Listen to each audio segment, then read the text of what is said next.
ঘনিষ্ঠ মিত্রর হত্যাকাণ্ডের পরও কি নীরব থাকবে চীন রাশিয়া, নাকি ইরানের হয়ে জড়াবে যুদ্ধে? আরও একবার বৈশ্বিক রাজনীতি সরব এই প্রশ্নে। এর আগেও তেহরানের বিরুদ্ধে চালানো মার্কিন ইসরায়েলি আগ্রাসনের সময় নীরব ভূমিকায় ছিল মস্কো বেইজিং। এবারও দায়সারা বিবৃতি আর নিন্দাতেই ক্ষান্ত সদ্য প্রয়াত আয়াতুল্লাহ খামেনির দুই বন্ধু ভাজন ভ্লাদিমির পুতিন ও শি জিনপিং। প্রশ্নের মুখে ইরানের পুরনো বন্ধুত্ব।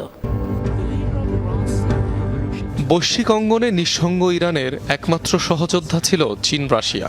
মার্কিন ও ইউরোপীয় নিষেধাজ্ঞার বেড়াজালে জর্জরিত তেহরানের অর্থনীতিতে গুরুত্বপূর্ণ অবদান মস্কো বেইজিংয়ের। তেলের সিংহভাগ চীনের কাছে বিক্রি করে যেমন অর্থনৈতিক চাকা সচল রেখেছিল খামেনি প্রশাসন, তেমনি ক্রেমলিনের কাছ থেকে মিলেছিল সামরিক সহায়তাও।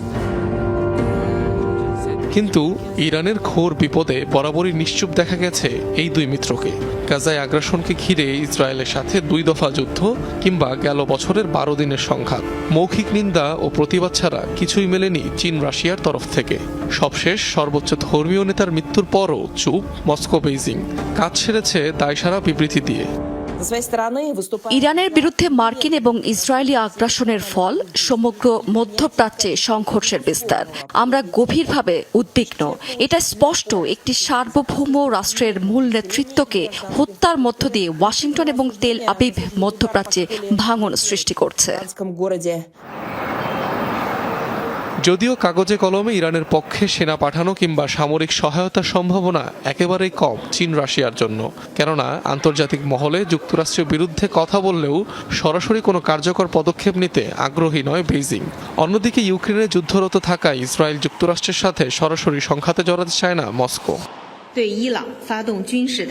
ইরানে মার্কিন ইসরায়েল হামলা আন্তর্জাতিক আইনের লঙ্ঘন। চীন গভীরভাবে উদ্বিগ্ন। যুদ্ধের বিস্তার এই অঞ্চলের অন্যান্য দেশগুলোকেও প্রভাবিত করেছে। বল প্রয়োগ করে অন্য দেশের সার্বভৌমত্ব লঙ্ঘনের দৃঢ় বিরোধিতা করে বেইজিং। নিরাপত্তা সূত্রগুলোর দাবি, ভবিষ্যতে একাই লড়তে হবে ইরানকে। চীন কিংবা রাশিয়ার পক্ষে সরাসরি পদক্ষেপ আসার সম্ভাবনা একেবারেই ক্ষীণ। অনিক রহমান, যমুনা নিউজ।